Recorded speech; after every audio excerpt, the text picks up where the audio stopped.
Hey everybody, I'm Nico. And I'm TK. And that makes this X's for podcast, but it's like a super special X's for podcast, right? So we got a special guest. Yes, I am not usually popping in this early on a broadcast, but rather than comics, we are going to be discussing something in the Marvel Studios oeuvre. So we are here today to talk Daredevil. I am your producer, Kevo. Make sure to like, subscribe, and comment so that we know what you want us to cover in the future. But we got some MCU today. I'm pretty stoked. Yeah, I am super duper here for it. I'm all about Daredevil. Everybody knows Daredevil is like my number one superhero ever. Pretty big Daredevil fan. So I don't always think that I'm a really great audience for giving people, like, is this a good show or not? And like something I know a lot of people hit me with is like, oh, because you'll be annoyed that it's different from the comics. No, half the time I'm thrilled it's different from the comics. And I'll be too excited that it's just not the same thing. So I would love to get your guys' take before I give my an objective opinion. Go for it, Kevo. You got the shirt on. Take on what specifically? This so far on MCU how you Daredevil? feeling, vibing that it's back? How you loving the movement? Now that we have 2 weeks and 3 episodes, I'm feeling pretty good about it. There's always been things that I don't love about Daredevil. But I realized as an adult that there were things I didn't always love about Buffy because I wasn't really a horror person. And I didn't get that. And now I get that the elements I don't love are, some of the grimmer, darker elements. But I think it's great that the Disney-fied Daredevil hasn't shied away from any of that so far, really. I think they've really stayed true to the tone overall and really stayed true to the overall style while elevating it to the standard that the, general Marvel Studios tends to have, which I'm really happy about. How you feeling, TK? I think I feel pretty similar to Kevo. I don't feel like this has been a blow me out of the water first 3 episodes, but kind of in that way where like maybe not everything can and should do that. Like the thing I worry about with Marvel is this, with the MCU especially in Marvel Studios, is this idea that like every movie that isn't topping the last movie is therefore a failure. Every movie that isn't the biggest success is therefore a failure. Everything that isn't the most memed and talked about is a failure. I like having a Marvel show to watch every week. I like there being a Marvel show on my TV schedule, on my watching schedule. And if I could have that year round, like if I could have them go right into the next show, I would be even happier. But that's 52 weeks of shows. They can't all be good.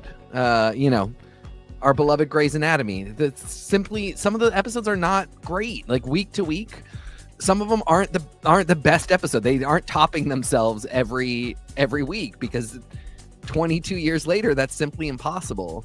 So this hasn't been the strongest start for me, but not in a way that I'm critical of, in a way that, because I know they're getting a second season, because I know this season is a little bit longer. I'm happy every week to be settling in to watch this. And, might there be things I would want to see and do differently? Sure. But I really want to change this culture of like everything's got to be the biggest, best, most talked about, most memed.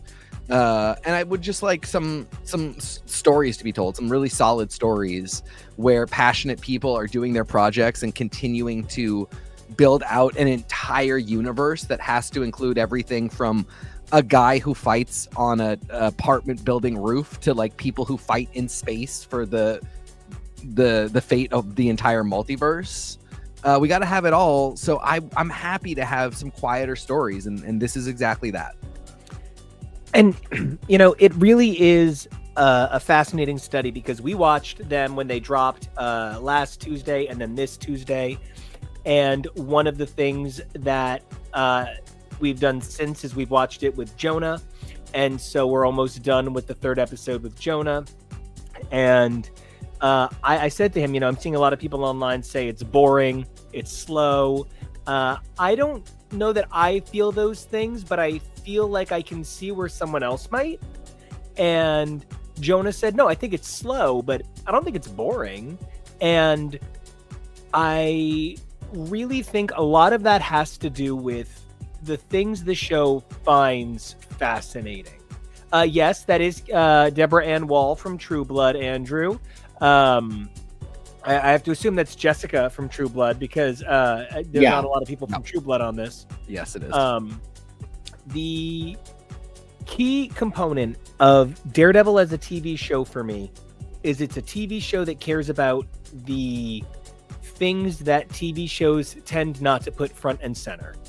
The subtle development of relationships, the idea of casual sex as a method of coping and healing. The original was a really complicated project to try and undertake on Netflix, but it had very little that it really needed to do to prove itself. Daredevil was this other show on this other network, and all of the other shows could have not happened. Daredevil could have sucked so bad that they canceled it. And now it's got this thing hanging over it where we're already going into it caring about things. So now the show has to continue to subvert expectations of what we are covering through what it cares about, but we already have things that we are carrying to this experience.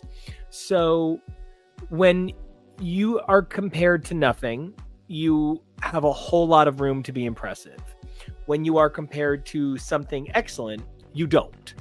And this has a unique distinction of it is both of those things. The duality is one of the heaviest parts of this show for grading it. It's definitely not the previous show, but the previous show didn't have a previous show to engage with. So I don't think it's fair comparing them. Yeah, I mean, I think that's true. I think you're never going to escape people's desire to do it, so you have to reckon with it at all times. But ultimately, one of the things you do have to say is like, yeah, this is a different situation, and also this is sort of a unique thing, again, because this is a shared transmedia universe that is constantly building towards something. The old show was sort of nebulously attached to that, and it was never clear if it was in universe and in canon or if it wasn't. Right. So, I mean, at the end of the day, you really can't compare them. And if that is what you're kind of doing to make sense of all this, I think you're probably going to end up missing out on important stuff. But I also understand where the instinct comes from. And yeah, there's points of comparison. There's things to look at. But I think a lot of times if you use that as your primary metric for evaluation, you are going to be left wanting, because the Netflix shows, for as amazing as they were, it's in a lot of ways sort of can't matter anymore. Yeah, and it's something that I talk about. Oh, I'm sorry, Kevo, you had something. Well, I think people are just constantly so much more excited to talk about what things aren't than what they are, which can be really frustrating because, a complaint that you hear a lot. I just saw the kid from Roseanne is trying to put together a film studio because people miss when there were 24 episodes a year. And people say that a lot, and they say they miss character development and drawing things out over extended periods of time. But people didn't even give this 1 week before they were reacting and calling it boring and saying it wasn't doing enough. So I feel like, the people who make these things are sometimes in a bind no matter what they do, because I'm not sure what would have been satisfying in that regard.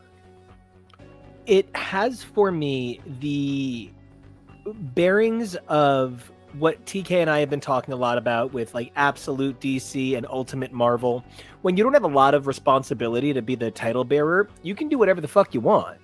But the minute there is this responsibility, like this shirt that I'm wearing is the Disney Store exclusive I'm a really good lawyer shirt that they released when Spider-Man had Daredevil in it. And the whole world was on Charlie Cox's side, being like, oh my God, do you guys, he was going to movie showings where people were cheering, and there were showings where people did nothing. And we were all so about it. But you can't talk about something where, like, all this show had to do was be better than the movie in the first place. That's not a hurdle. That's a stump. And I don't mean that mean to the Daredevil movie with Ben Affleck, but it's not well regarded and it's not well remembered. So it doesn't matter if I think it's okay or the director's cut is better than okay. It doesn't matter. This show has to be as good as that show, plus everyone hates Disney, plus no, some people love Disney, plus some people hate Netflix, but plus people hate Jeff Loeb, plus who Jeff Loeb is now coming back to Marvel to do an exclusive series of Age of Apocalypse stories. So super interesting that that's happening. And so I feel like everything you needed to understand about that this show does not care about your fifis, my good oomphs. It does not. One shit care about your feelings about the original one. And do you know how it told you that? It told you everything you know about the original is dead before this new version of the theme song. And it did it in a way that summed up the best parts of the original and then purposely ruined that memory. The study in color, the study in magic, and Andrew, I'm so sorry it looks boring because I think it's like the best show on right now. So hopefully, if you do watch it, you find something really special in it. And Jonah, the quote from Jonah pinpointed it. And it is essentially what I was trying to say, made much less verbose, which is it's slow. It's not boring. It's slow. And like as I was saying, I think Marvel is gonna need a little bit more of that to sustain. Like, it's so wild to me that the writers of Moon Knight were really big contributors to this, because I think for me, Moon Knight is a little bit of a failure because it's not, I shouldn't say failure. Moon Knight didn't hit for me with the same kind of engagement because it wasn't slow. It tumbled out of bed and did not stop rolling. It just tumbled out of bed onto a hill and just kept going and going and going and going. And there was never room to breathe. There was never like a moment. I mean, with visual media, sometimes like you actually do, it's actually really like used to be the point of the whole thing to like stop and take a moment with the scenery, like to these are moving photographs, like to have a photographic moment, to have a cinematographic moment. And if it's all action, if it's all exposition, if it's all trying to get to the plot, and also if it's like if you're filming the whole thing with, on sound stages with LED backgrounds, you're sometimes missing a lot of that because you're not really, the intention is not to get cinematographic. And at that image of Wilson and Vanessa at the table, there's a lot of those actually that are just the scene sums itself up in like 2 sentences that you can't miss, but the whole point is them in tableau. The whole point is them in this scene, on opposite ends of this table, not being able to come together. And it is slow, but it's engaging. And so that's to bring it back, when I was talking about that opening scene, like one of the things that I think right away is that opening scene is very fast. Yeah, and it's the contrast. And one of the things is that so much of that opening scene is based in visual understanding of cues you recognize. Yeah, Daredevil sees his world in rounded, bright color reactions. But the world itself of Daredevil is the law, and we're meant to believe it's hard, rigid lines in black and white. Now, Josie's itself is a bar, so bars are sort of automatically meant to be comfy spaces. Bars are defined by round stools. They're defined by round glasses. Bars and a bar-shaped story is a really round experience. So when you're talking about like a cinematography kind of directing thing, the world of Daredevil fits bars really well. because of the socialized physicality and the particular color scape with the neons and the jukeboxes and the reflections. And so then this opening scene starts with all of that and then keeps setting you up for the moment where you think everything is going to go wrong until it introduces the point of color change, the color shift, where Bullseye comes in. And once Bullseye pulls the mask down, he winds up dwarfing the color, the sort of color story altogether. And so one of the things that winds up, I think, setting that first scene for me is the amount of times it is completely in darkness, completely in shadow, completely hidden. But it still is trying to subvert that idea of color, of roundness. The direction on this show is so interesting because it really is trying to touch back to Miller Jansen visualization, that really wide screen. But because it's a TV, it's meant to be taller. Films are wide, TV is tall. Avengers 1 is tall, Avengers 3 and 4 are wide. And it's because they were directed by movie directors, not TV directors. And so when you're looking at this particular show, it has to be tall in a world of wide.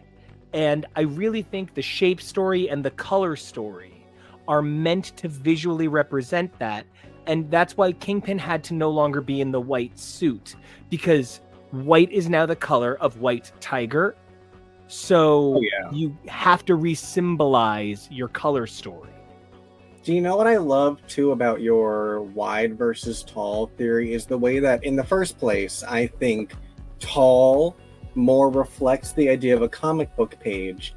But the first thing I actually thought was the evolution of how we are watching media and how people are watching things so much more in tall, real form on YouTube and on Facebook.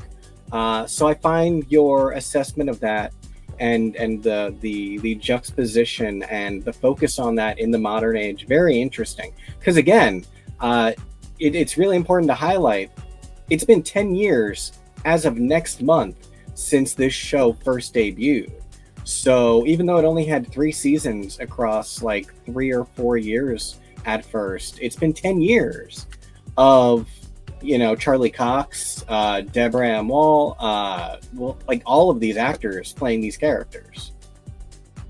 I also think the tall cinematographic scope ends up, I mean, this is an exceptional shot because the show rarely goes wide and rarely goes out unless there is a reason. And again, I point to Wilson and Vanessa at dinner tables together. Yes, it's wide because they're on this either one too. Yeah, it's wide because they're on either end of the table, and that whole setup is filling the screen. It's not as though it's pulled back even further, and you can this looks claustrophobic basically, even though it's not. And similarly, the scene, go for it, compared to this of them, right, where they are close together. Yeah.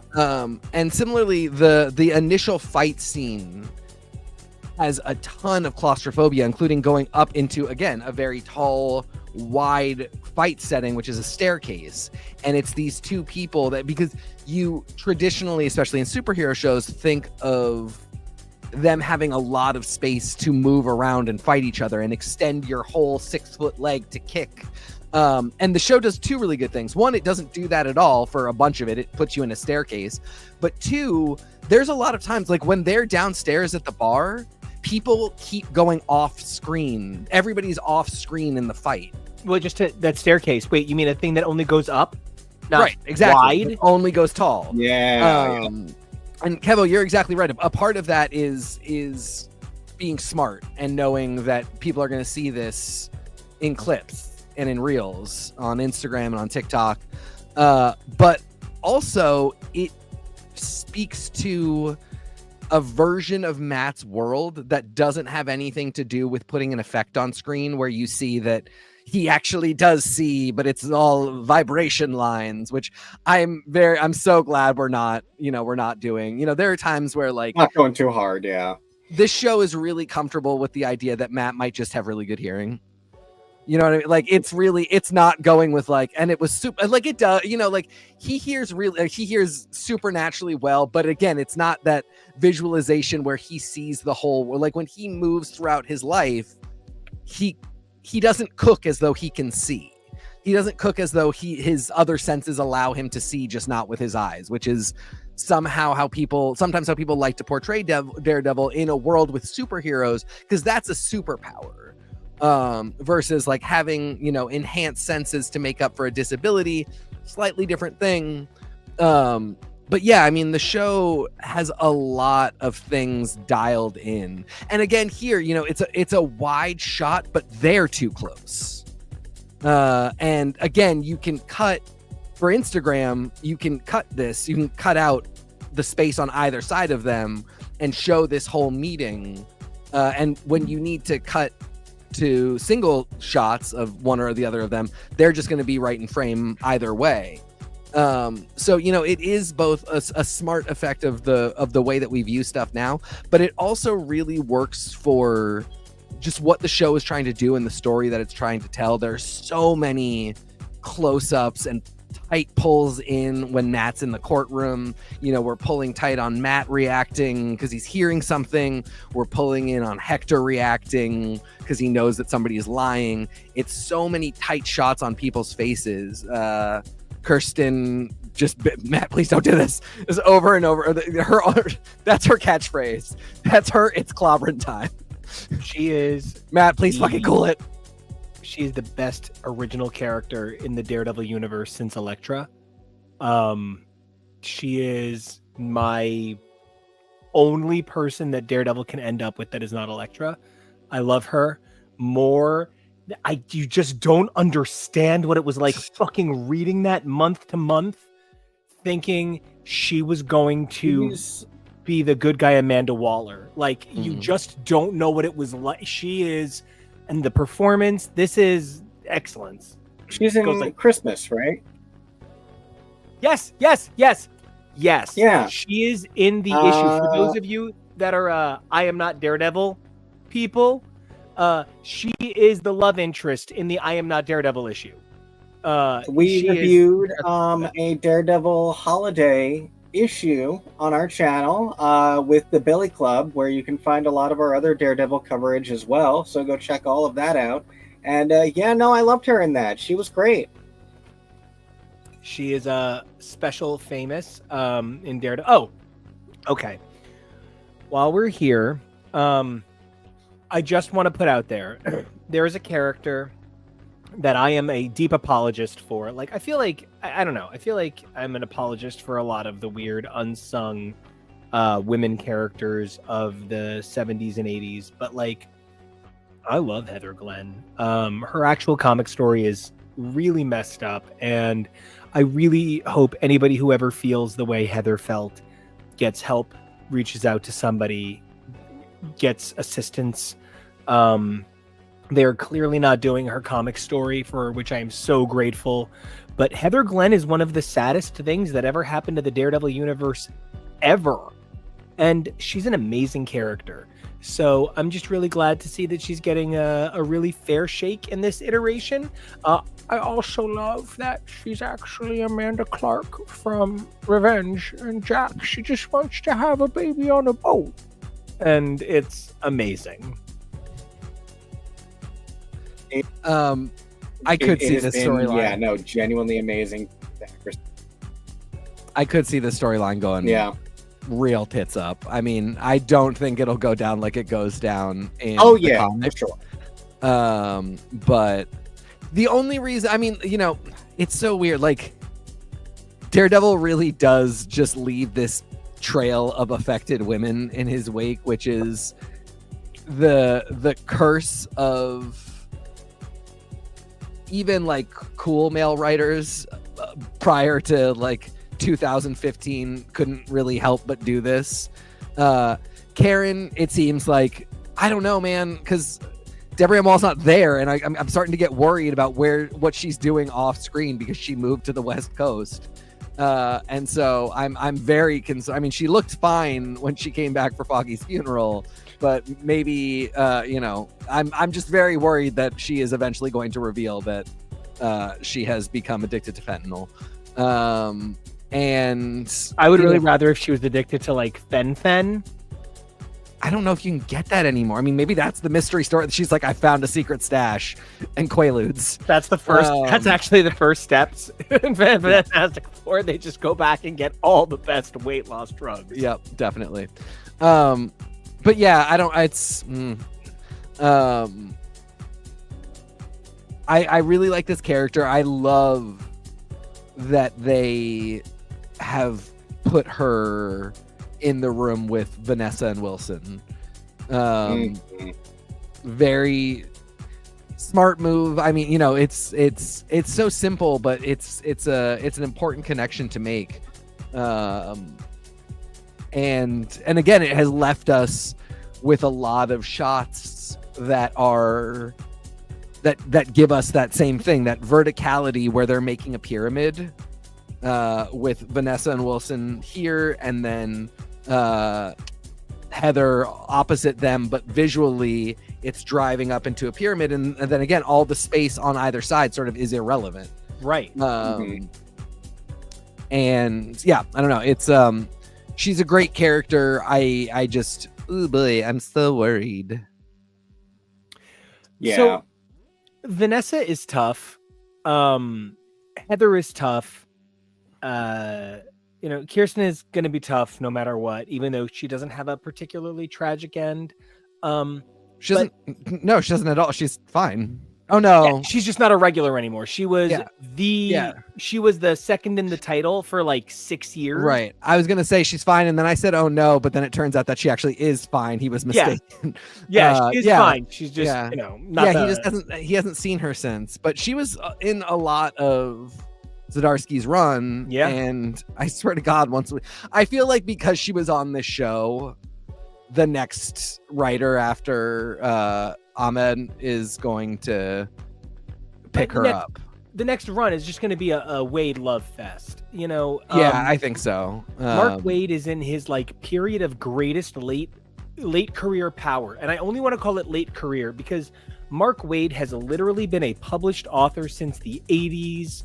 He is a visionary, a genius, and he just keeps evolving.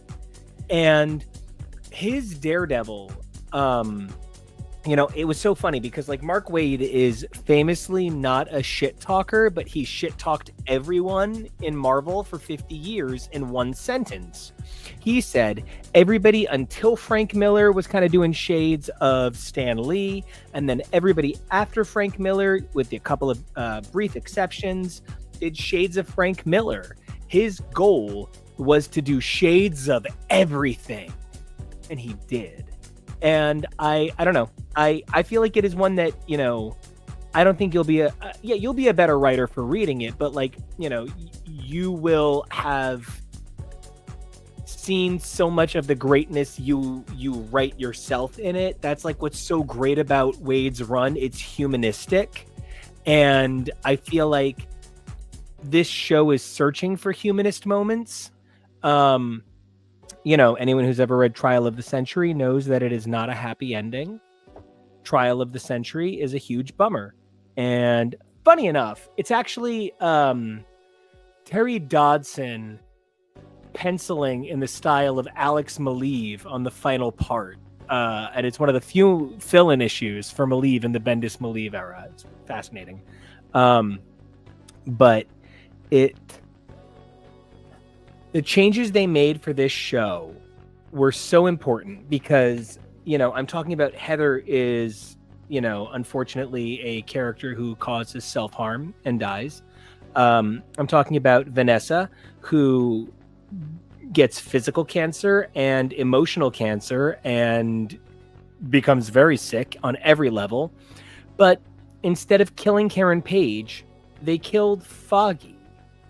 Instead of making White Tiger's death a moment of male angst and male anguish, they made it a moment about the injustice that befalls people who happen to be born the wrong skin tone.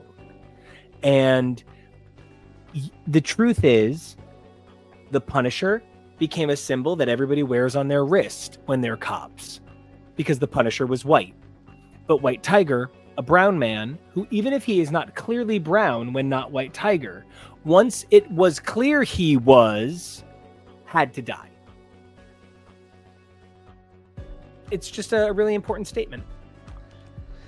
Yeah, and I don't know. I think we might be going other places with White Tiger, so that'll be really interesting. I think it's one of the actually great things about comics is when you can have your cake and eat it too.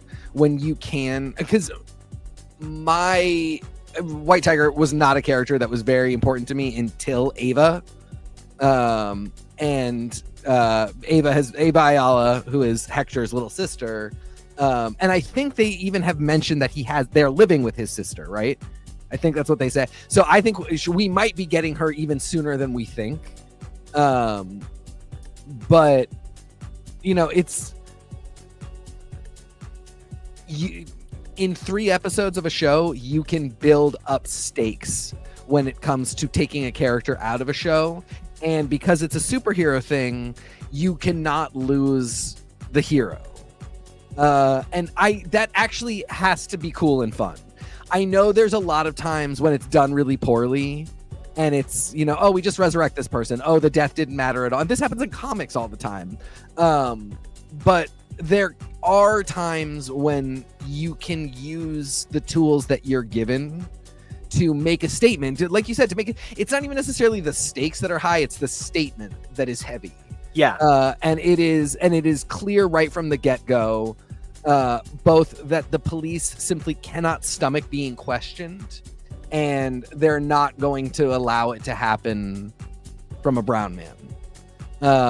And the fact that it's the Punisher logo, I don't know. I mean, like, it's so tough when we're in a world where, this is all being done by a massive corporation that really does benefit from the horrifying political climate that we're in. And yet creatively, they are allowing people to say more clearly than even the comics have done, except for God Love You, the Jason Aaron run of Punisher.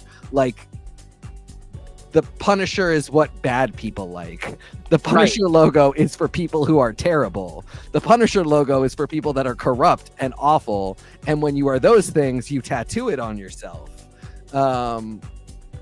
So, you could argue that there's some toothlessness there, but I'm proud of the creators of the show for putting it out there so blatantly.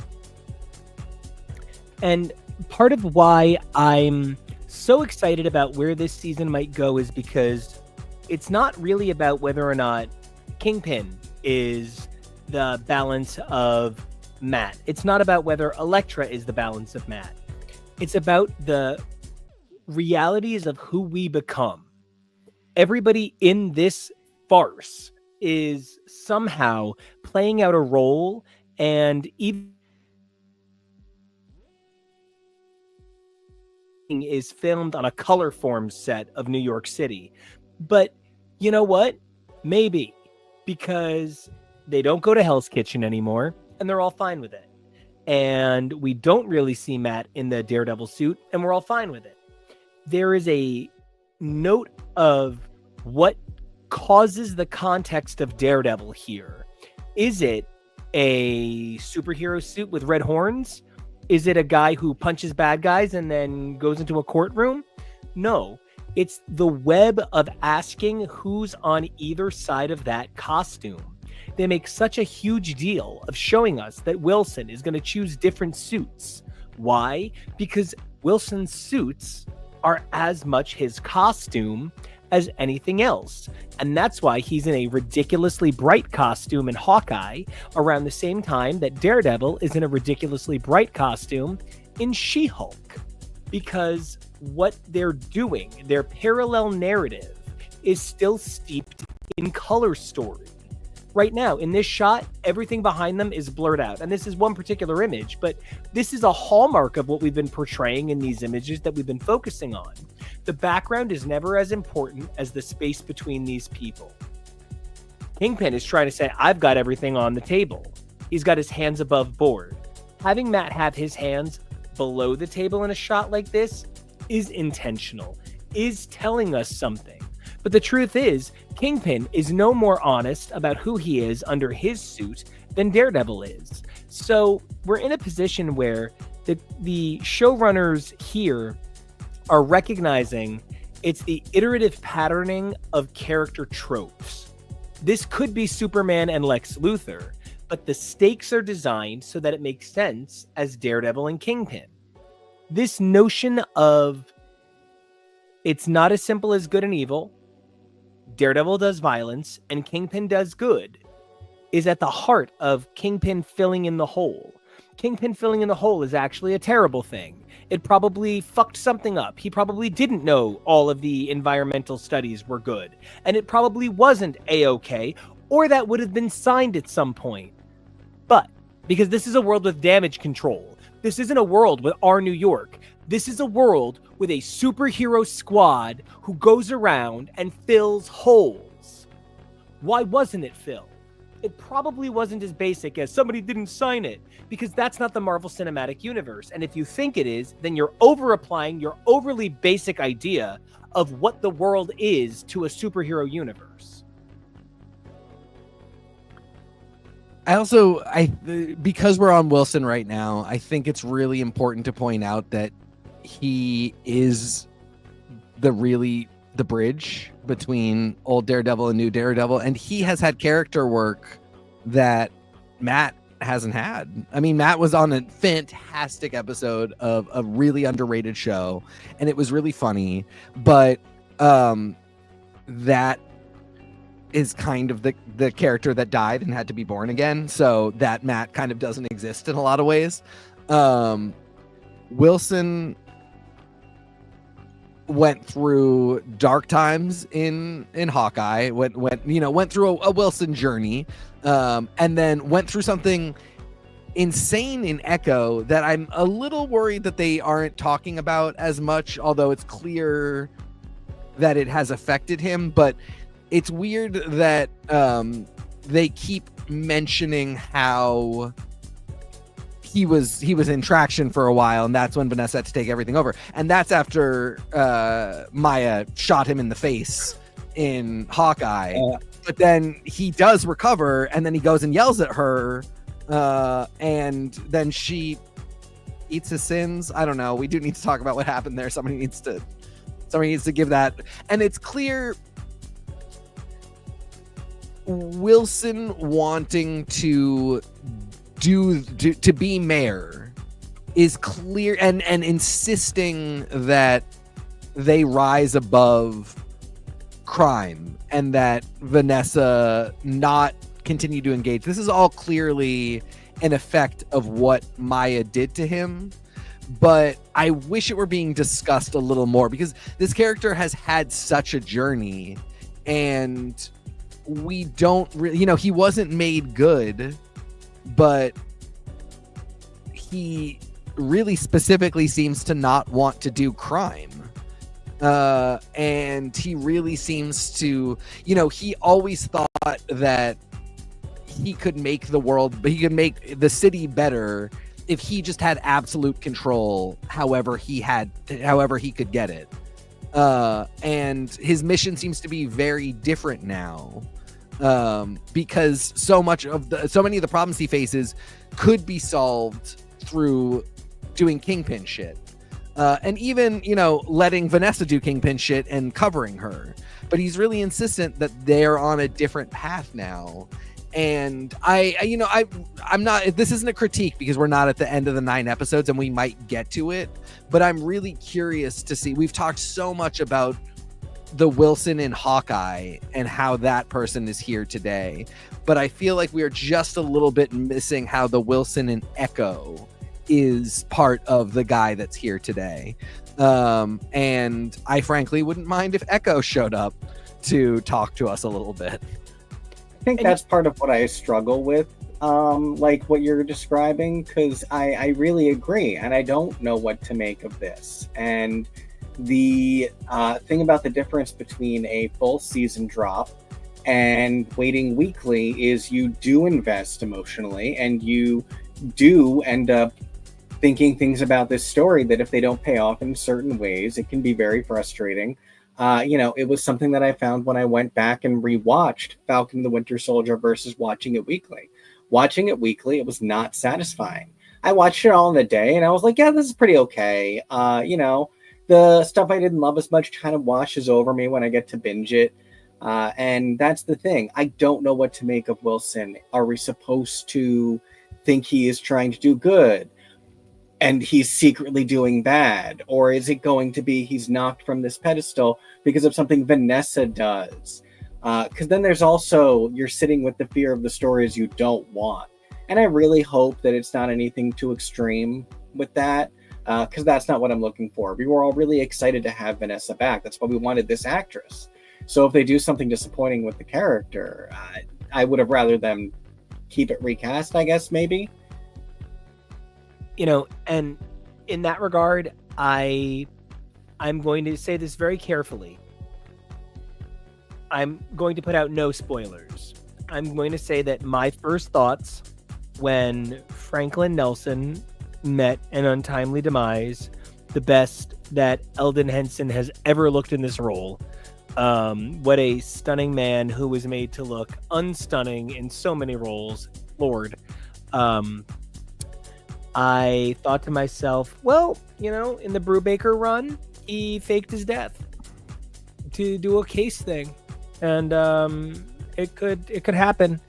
And there's some stuff that kind of reflects that in some hints in the background, like the issue number being the building number, as was pointed out to me by Kevo.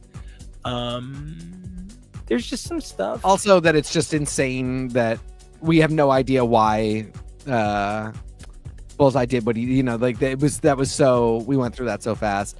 I would like to propose a far shittier explanation, and one that comes up every time the MCU does anything, and eventually it's going to be true, and it needs to be on this show. Mephisto's just going to bring him back. Blackheart is going to bring him back on behalf of Mephisto, and that's how we're getting the Blackheart there.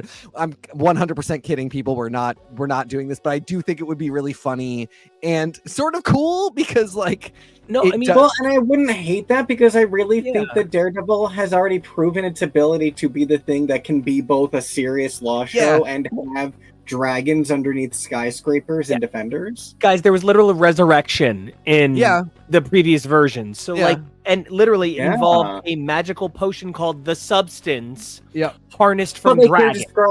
You're describing really going in on it. And eventually they are going to do Mephisto. He's too big not to. And Matt has always had particularly a connection to Mephisto's son Blackheart, including, this is something that's come up very recently in comic continuity.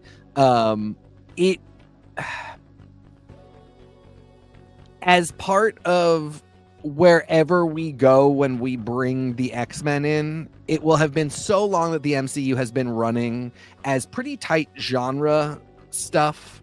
The Captain America movies are pretty much always international spy intrigue. The Iron Man movies are pretty much all action tech billionaire.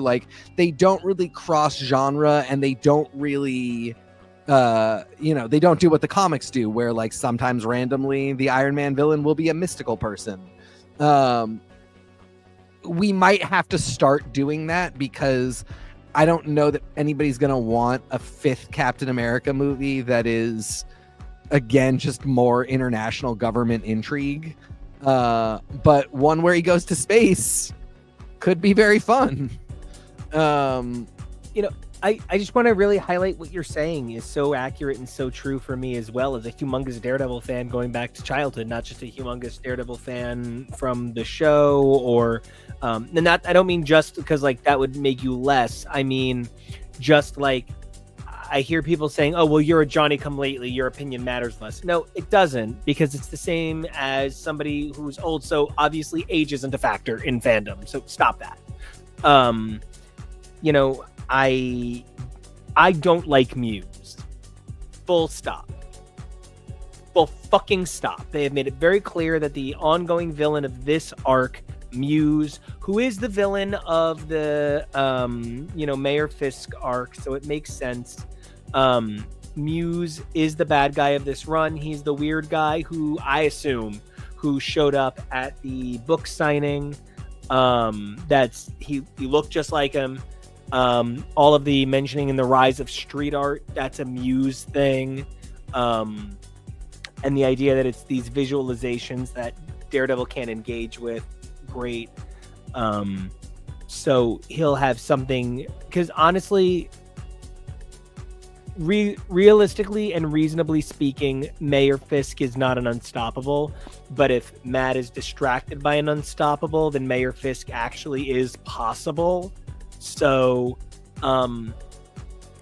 I don't particularly love Muse. I like a lot how they're setting Muse up, but moreover, Muse would make a character choice like resurrecting Foggy in an inauthentic way, feel authentic. I'm calling it now, and I called it a week ago. I think Matthew Lillard is playing Mr. Fear. I think the villain of Born Again Season 2 is Mr. Fear. I think that Foggy coming back in Season 2 is going to be the meaning of Born Again Then. I think that there's a lot of things that are going to come together, but more than anything, I feel like with this transformative era of Daredevil as a TV show, characters like Cherry represent Cole North, represent powerful, important characters to the mythos.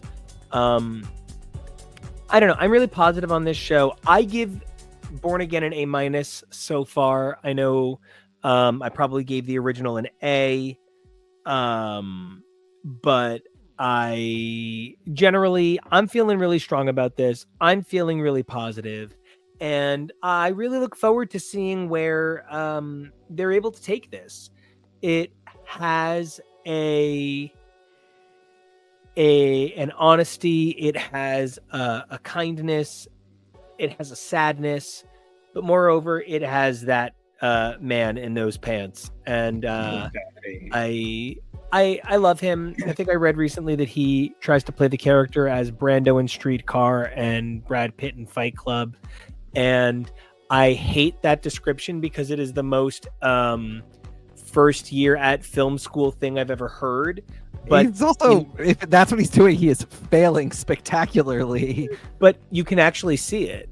Like, it's bad, it's wrong. He's not. But like, his if physicality, you think going like this is Brando, and if you think saying every line of dialogue like this is Brad Pitt in Fight Club, you've got it. Yeah. But I mean, that's so weird because neither of those people has any kind or redeeming qualities, and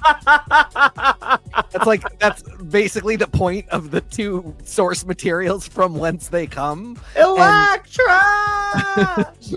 And Matt has so many kind and redeeming. Matt is like sitting there hugging this poor man that he just did everything he possibly could to get out of prison, and he's like kind to his girlfriend and cooks her dinner. I mean, Charlie Cox, if that's what you're doing, I love you very much, and you are a phenomenal actor. I'd like to talk a little bit.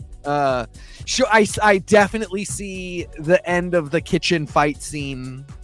Sure, I see it. I for sure see you are like Brad Pitt and his gorgeous abs standing over the body of the guy that you just knocked down. The scream, again, that's very Stella. Yeah, 100%. That was 2 minutes of 3 hours worth of show so far, and the rest of it, he's just kind of a sweet dude. Oh, that's why you screamed Electra. I just thought you were screaming because you're Nico. Yeah. This one had a point. Just this once. You're our Brando. But yeah, I agree. This is, I mean, like it's doing great. It's doing what it needs to do. It's really hyping me up for more stuff. And again, like I said, I keep seeing reviews where people are saying they're disappointed. Like the headlines say people are disappointed, but then every review I actually get into, even the ones with those headlines, are actually pretty glowing. Yeah. We both use the word glowing at the same time. We did. Yeah. That's us. And that sort of makes sense because I guess in some way, like maybe if you forced me at gunpoint to write a headline, I might say I'm disappointed, only because I want it to be Mephisto and Blackheart, and like I want Foggy to be alive and I want Karen to be around. But I have nothing really but good stuff to say about the show. And again, I have, in terms of the climate at the MCU, which is almost a bigger thing to me at this point. Like, I want more stuff like this. Like I said, I would like it if they were cranking out shows more often. I don't want them to do less. I want them to do more. But in doing more, I want them to do less each show. Like, I want them to be slower. I want them to chill. I don't want them to always need to be the biggest thing that Marvel ever did. I loved Echo. I loved Miss Marvel. I loved Hawkeye and She-Hulk. I like that Kingpin doesn't look like a Basquiat. I also really like that. Yeah, the street art has been nice. Oh, look, there's Muse. Yeah, there you go. I totally missed that the first time around. Yeah, I mean, I'm having a lot of fun with this. And again, I think if you're going to be a fan of this enormous transmedia universe, you do need to accept that some of it is scaffolding. This structure cannot exist if it does not, this tower cannot exist if it doesn't have structure. And sometimes you do have to admire the structure. If you're not capable of doing that, you're going to be miserable your entire life. And you're going to be miserable with a lot of the stuff that companies make, because companies get excited about owning huge IP that are interconnected, that they can market, make toys out of, make multiple products out of, cross promote, put the actors in multiple things, have good contracts. It's all on their streaming service. So it's always going to be a tower. And the best you can hope for is that it's a tower built with great structure, but structure can be not the most exciting thing you've ever seen. And you still should figure out a way to admire and enjoy it, because A, it's cool. Engineers of media and of buildings do things that a lot of us could never possibly do.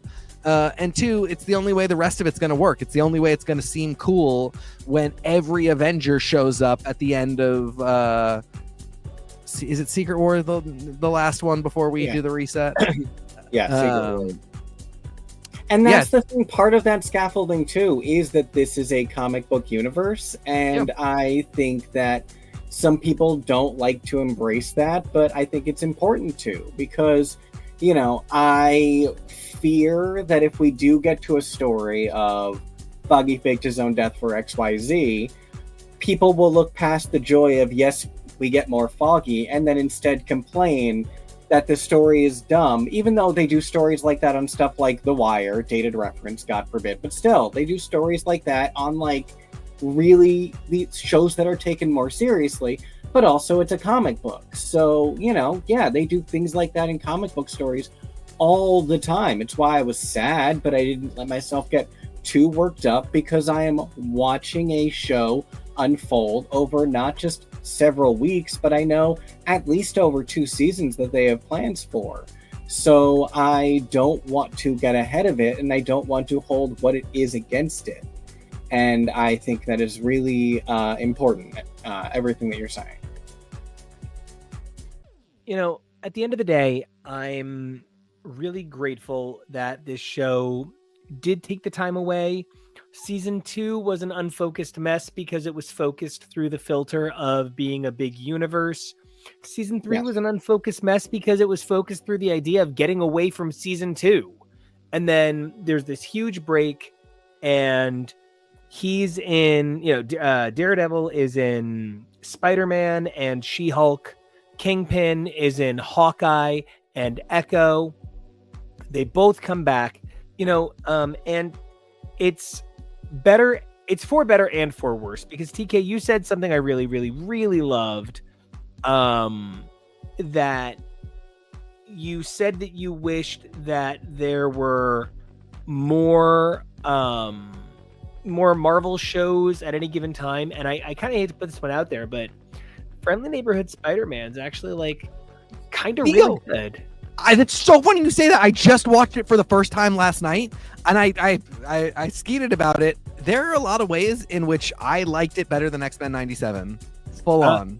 Genuinely, we watched it as it was coming out, I did not. I watched the first and second episode yesterday. It's so funny that you mentioned that. We had a great time with it. We thought it was yeah. really magical, really lighthearted. The way it burns through a unique origin. And so originally, the rumor is that this was meant to be the revised MCU Peter's origin. Yeah. After No Way Home. Yeah. Right. But they found that was just a little too pigeonholing. Yeah. And so they kind of went out a little bit further. They stretched their mind a little bit further and said, let's go multiversal. Honestly, it's been revelatory at times how adult this children's cartoon is willing to go without ever leaving behind the audience. It's been really special. I've had a great time. Banging aesthetics too. Banging art and character design and just a stupid amount of fun. Oh, I'm so glad you brought that up. I wasn't going to say anything because I was like just starting my journey with it. But yeah, I mean, really, really good. Kevo, what you got? I liked it. We were going to go back to it, but instead we wanted to review this for tonight's broadcast. But I'm definitely excited to go back. That one's I picked up for 2 seasons after this, I think, isn't it? That's wild. So that's really cool to know. And again, that gives them room to stretch and really develop a story. So I will be keeping that in consideration when we watch this, no matter what. I think it's fun that they bring in Charlie Cox to play Daredevil. And yet they don't have Benedict Cumberbatch playing this mustachioed Doctor Strange. Why not? That is part of what we are playing with in this multiverse where, Chris Evans played Johnny Storm now in the MCU, where he had originally played in the Foxverse. So we're playing around with stuff like that, and I think that's fun. Part of me was interested in the idea of it being his revised origin, but because I remember when they were going to do that with Buffy's animated series, and it was if Dawn had been there the whole time, and stuff like that's cute and fun to see and play with, but letting something be its own thing in this wider universe is much cooler. And Kevo, I love that you said that, because letting something be its own thing in this wider universe, I don't know that anything really hit fandom the way Daredevil and Into the Spider-Verse did. And these are two things that both have Kingpin as the bad guy, and there is no chance that these showrunners felt like they had to make this Kingpin that Kingpin. They said, let everything be itself. And Andrew, the references to I see your question is Chris Evans in the Daredevil show. No, he had been in Deadpool and Wolverine. And absolutely, children's cartoons and shows have always been adult when they weren't being secretly perverse. Hey, Animaniacs. They were overtly perverse, like Ren and Stimpy. So, Invader Zim. Yeah. Or just like the number of guys on Johnny Quest who, when I was Johnny Quest's age, I was like, I could top you. So, anyway. I love Cherry, I just want to put that out there. I love Kirsten, I'm going to put that out there. It's been fun. I'm really excited to see where it goes. I maybe wish it was a double drop every week, but I'll be patient. And I'm just excited, honestly. It's a great time to be a fan. I really agree. I am seeing all these headlines about Andor dropping 3 episodes a week. I think that is perhaps too many. I appreciate that Disney Plus is playing around with multiple drops. I know that Spider-Man that we were just talking about was similarly multiple episodes on different weeks. And I think that's really fun. I think that is a really good medium ground between full season drops and letting people engage weekly. So yeah, I would have been interested in that, but maybe next time. What about you? I am very happy with what we're getting here. It's tough because this is a show that engenders a lot of ideas in me. There's a lot, like when She-Hulk was a show where like I was just happy to hang out. I didn't really have a lot of ideas for what I needed from a She-Hulk show. Similarly, Echo, I didn't have a lot of story to pitch in terms of what I would do in my perfect world if we got an Echo show. Daredevil is one where, like I said, I don't want Foggy to have, faked his own death. I want Mephisto to show up and say, I will bring your friend back if we do a dark bargain. And that's my pitch, that's my cool idea. And I think there's virtually no chance it's happening. Will I be disappointed if it doesn't happen? Disappointed is the wrong word, but I like my stupid idea. I think it's really fun. And there's a lot of things where, like, even if I accept that my stupid idea can't happen, I'm also aware that maybe for as good as the show is, and maybe this is one of the only ways the show can be good, it's gonna be a little risk averse. It's going to be a little kooky averse. It's going to stay in its lane, and it's going to color inside its lines. And I might sort of want it not to do that. None of this makes the fact that it is doing it, that it is staying in its lane, none of it makes that bad. It's just my stupid hope is for chaos and for a little bit of silliness and for a little bit of comic razzle dazzle. So I absolutely love it. If I don't get the things that I want, I will still love it. But I really would like for Mephisto to just rise out of the floor in Matt's apartment and go, I have Foggy's soul. I would like to give it back to you. You need to trade me that bottle of scotch. My Fisto, your Fisto. I hardly know her. And I feel like it would be a bottle of Jack Daniels Murdoch. Oh, bottle of Battle and Jack. Yeah, no, really. I really love that idea, actually. Honestly, I do. I don't know. I mean, it's funny and fun and stupid. And like I said, it would really establish that, like, we don't ever have to be inside the lines because it's comics. No matter what, even if it's TV, it's comic. And I don't want to say something weird and ugly and odd, but like one of my favorite things about the entirety of the Marvel Cinematic Universe is Alexandra Reed. I feel like that was one of the best things that they did, and then they ruin her. They kill her in the penultimate episode of Defenders, and they don't use the greatest actress of her generation, Sigourney Weaver, to her fullest extent. And I find myself really frustrated because, like, she really...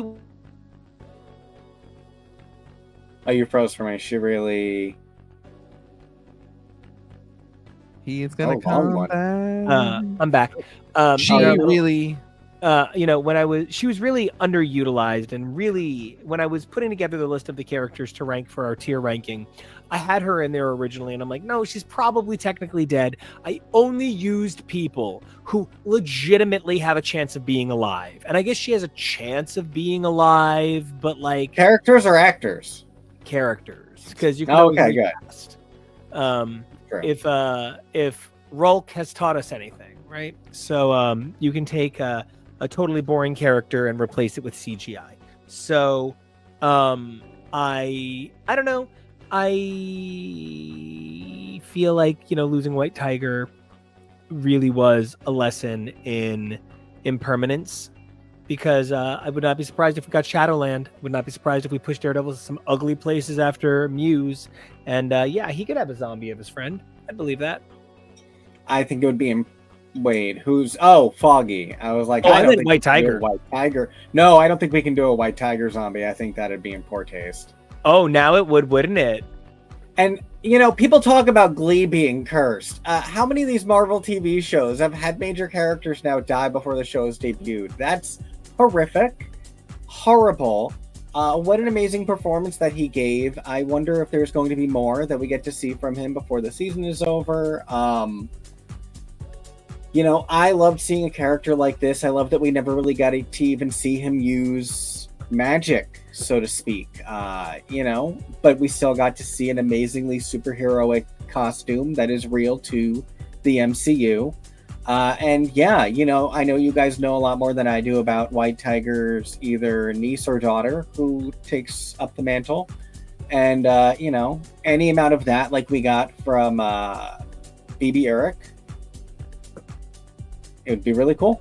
I love that we're like, quick, we know we have another segment. Hit all of the characters. I love that. That is amazing. Kevo, BB is such a revelation because obviously Michael Gandolfini is playing Butch. I don't know who's got to like, who do I have to convince? They found a way to have Kingpin have a hot son who fucks a version of Matt Murdock, and they're both really into it. And like, Loki's involved. Did someone do this just for me? Chip Zdarsky, do you read my diary? I won't tell. Oh my God. Did you hear one of the Tonys died from Tony? I literally Tony. They're all really not named Tony, but like it's devastating and really heartbreaking. I did it first. It's fine. I don't care that much. No, not at you. I wanted to go. It was Tony, and realized I shouldn't. So, Poor no, Tony. and I got there because I started singing the lyrics of "Diary" by Alicia Keys featuring Tony. I really felt like Michael Gandolfini's character is exciting. Actually, he's everything I hate about youth MAGA culture, but he's doing it in a way that's like engaging for an audience member. You know, I was recently reading where Mads Mikkelsen, right, that's his name, thought he was playing the historical Hannibal, not Hannibal. So when he initially began preparing, he just sort of let that stay in the back of his head, and he came up with an unforgettable version of something. And he just sort of like let it spill out, and I feel like one of the things that we're getting with characters like Michael Gandolfini's character, where he might be Butch, maybe he's not, is he's born of a generation of people who thought characters would be one thing, and by the end of the story, they were someone else. And that's really beautiful, because when Vincent D'Onofrio first became Kingpin, he could not have read Devil's Reign. It didn't exist. One of the greatest crowning achievements in the history of Kingpin did not exist when this man who made Kingpin great enough to have that arc started playing him. But Vincent D'Onofrio's performance elevated and escalated the character till they could do this in the comics. And it's really beautiful. And it's actually like why I think Mads Mikkelsen is like kind of brilliant for that and really cool. So, anything else before we start ranking bitches? Let's do it. No, I'm Okay. happy to rank bitches. So, what I wanted to do was I wanted to look at all of the characters.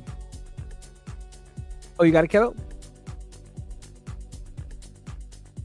No, I was just going to say we have the link in the chat and the description. Exactly. I want to hear all of you sound off. So everybody, please, even if you don't stay with the broadcast for whatever reason, what a weird decision. But even if you don't stay with the broadcast, please go through and vote on every one of these. And you know what? If you don't know who they are, give them an S. If they did such a bad job making that character stand out to you, then you deserve to see that character again and see them be awesome. So, I really wanted to go by characters that I would want to see again. You know, I've seen Counting Crows in concert twice. I'm never going to see them again, so I didn't put them on this list. But, like, I want to see Kimbra again. She only didn't make the list because there were only 18 slots. So, anyway, any questions before we vote? These are who you want to see return. So, let's kick things off with one of the most, like, fucking important characters in Daredevil comic history, Blake Tower. Like, what a major character, gets treated poorly, bounces around. He's mentioned, I think, on Iron Fist or Jessica Jones. He appears in Luke Cage. He appears in like 13 or 14 episodes of Daredevil. He replaces Michelle Hurd after she's killed Michelle Hurd, one of the greatest actresses to never get the respect she deserves. I love the performance. I love the character. I just don't think he has anything to offer that whoever they would put in the role after him wouldn't have.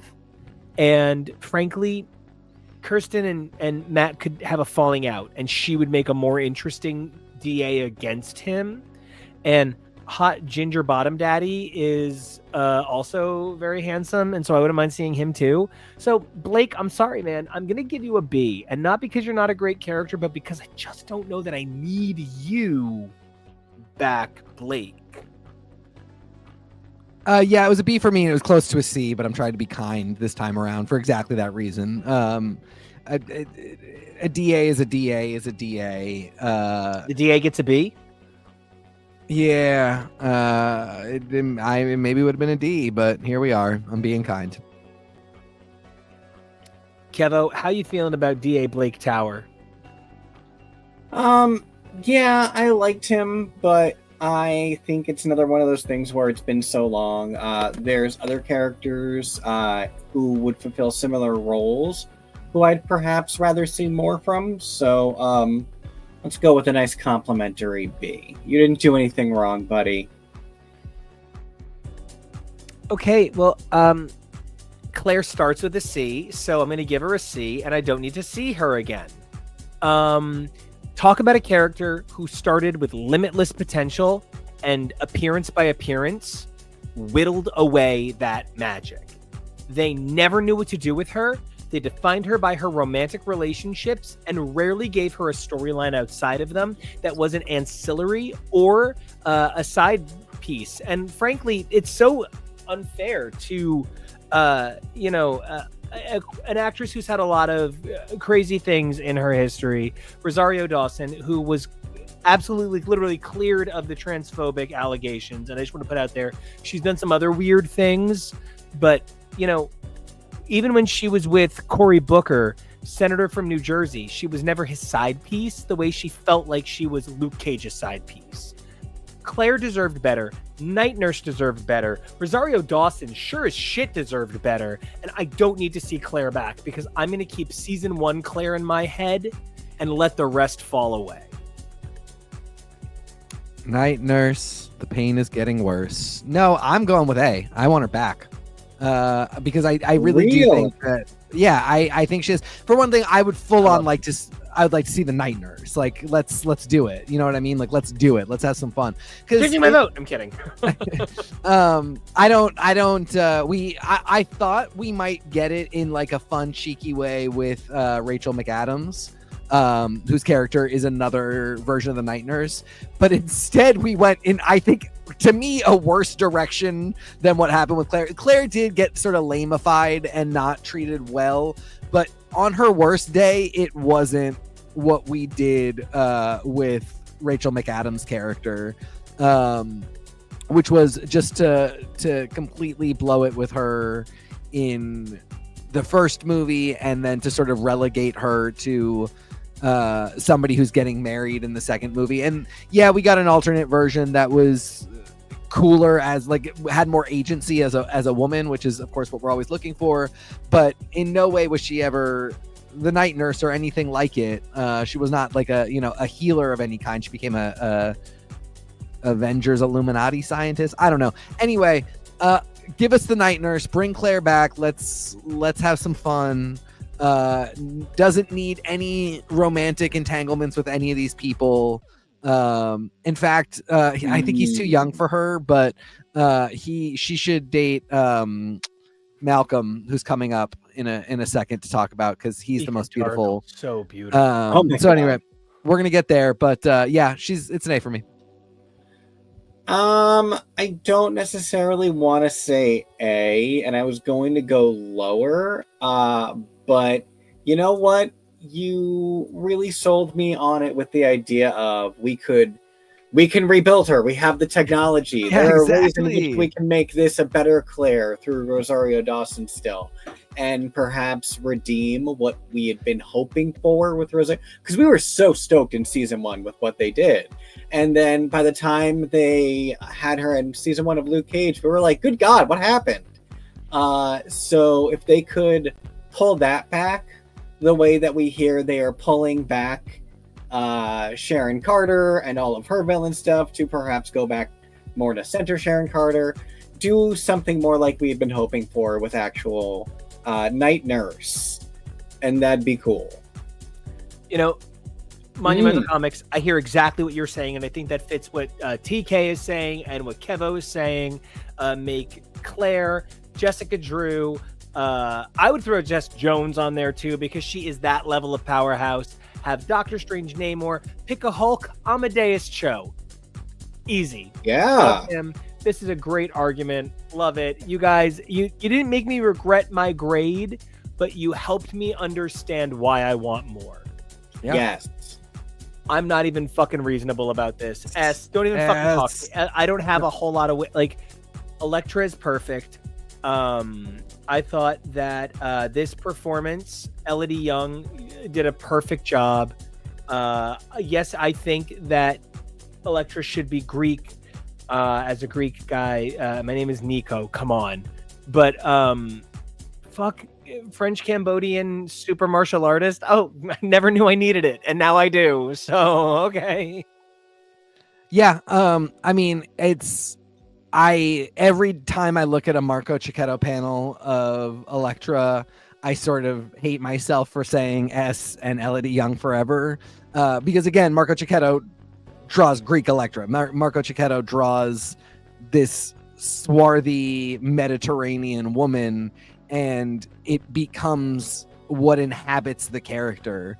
And would it have been so cool to live in a world where we found that person in real life, and she got to give Greek people and Greek heritage the representation that it could have gotten for Elektra and in these books? Yeah, it would have been really, really cool. There's other ways we can do that, and Elodie Young just owned this role and had such good chemistry with Charlie Cox. I really do hope they bring her back. What's that? It was the way she said Matthew. Yeah, exactly. I really hope they bring her back. It's really important to me they bring Elektra back, and soon, but I hope it's her. Yeah. By all means, please. At the end of the day, no matter what Elektra, I remember there was a kerfuff over the idea that it was not going to be Elodie. I'd prefer that it stay her, because I really did like the performance, and she's another one who, like Rosario Dawson, my beloved from the film Josie and the Pussycats, was not given enough room to actually explore a good character in the Netflix verse. Now I'd really like for her to be able to do something more. If Jennifer Garner got to do an Elektra movie, I don't see why Elodie Young should not get something a little bit better for the character. But I think at the end of the day, it is specifically most important that she be brought in because of how important she is, to the character. I'm laughing maniacally because I think a little bit about how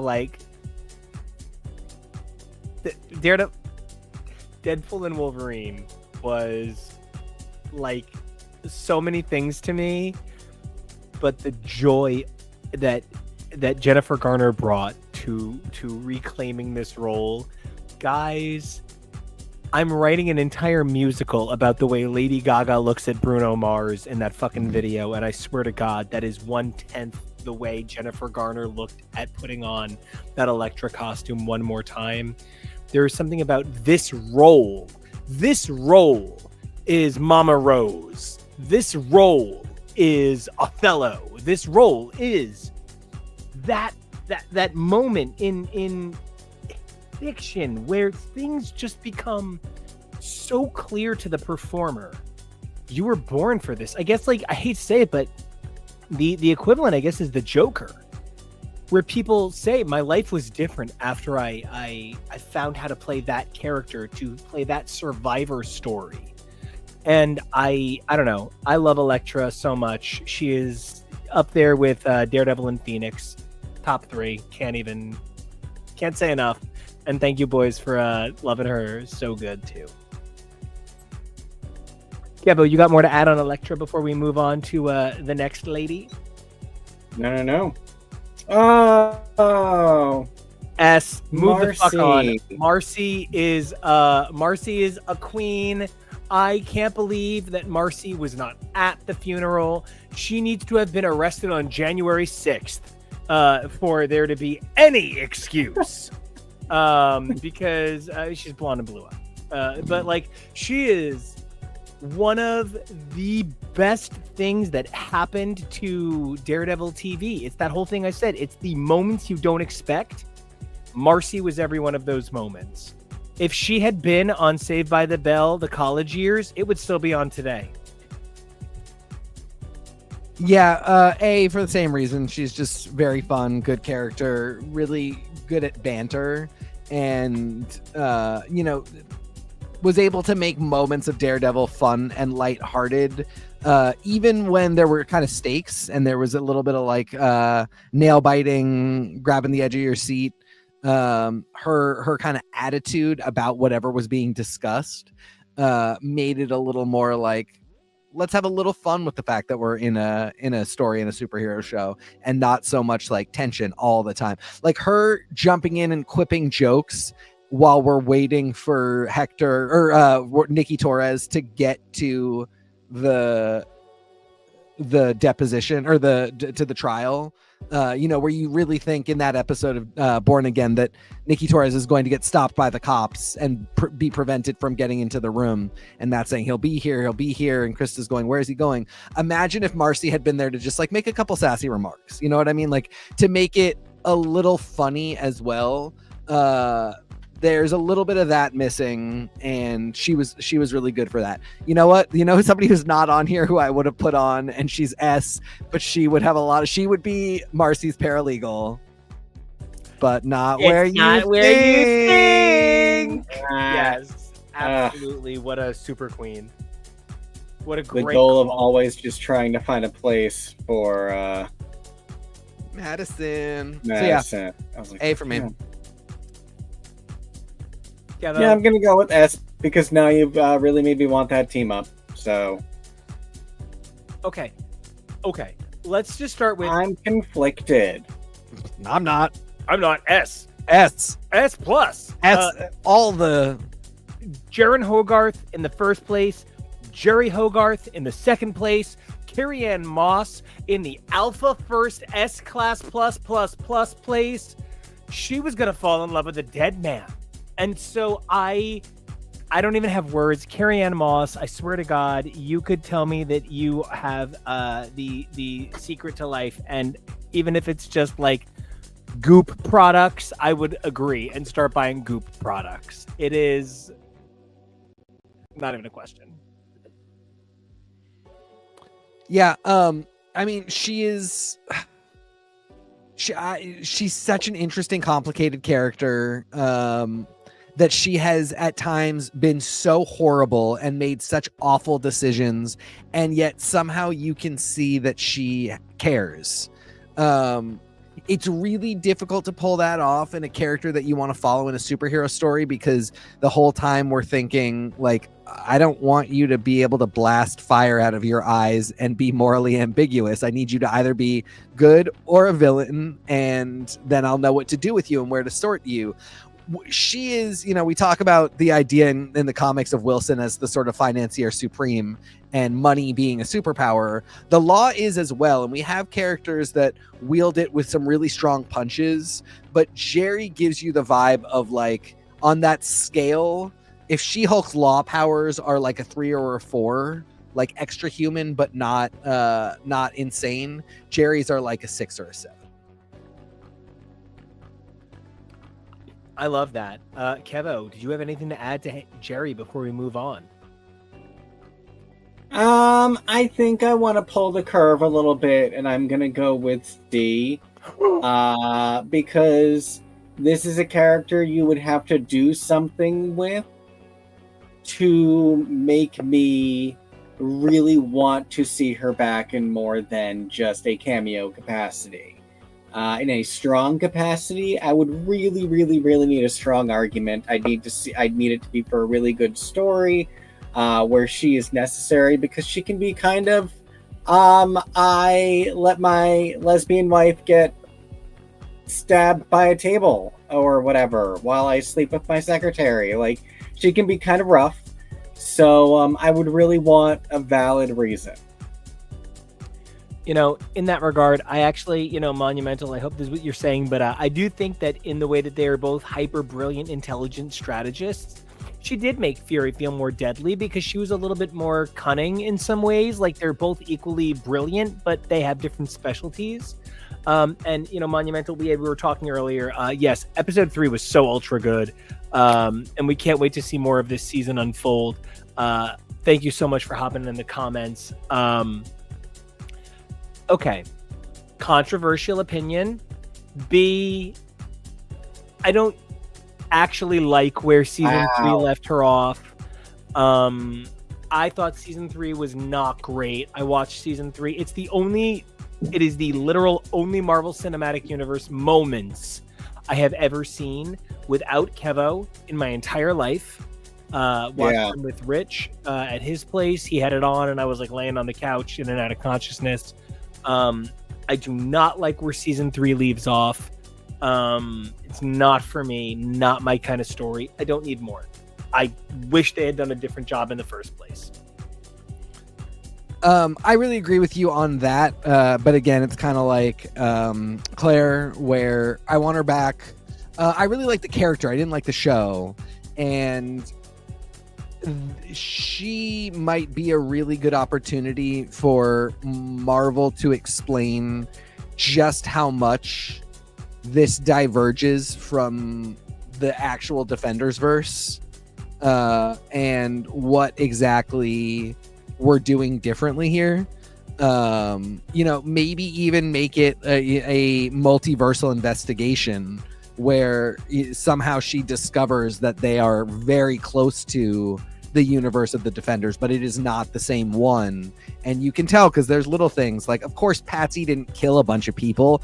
That's insane. Nobody wants that story. And yeah, so she's an S for me because I love Kristen Ritter. I thought this was great casting. Bring her back.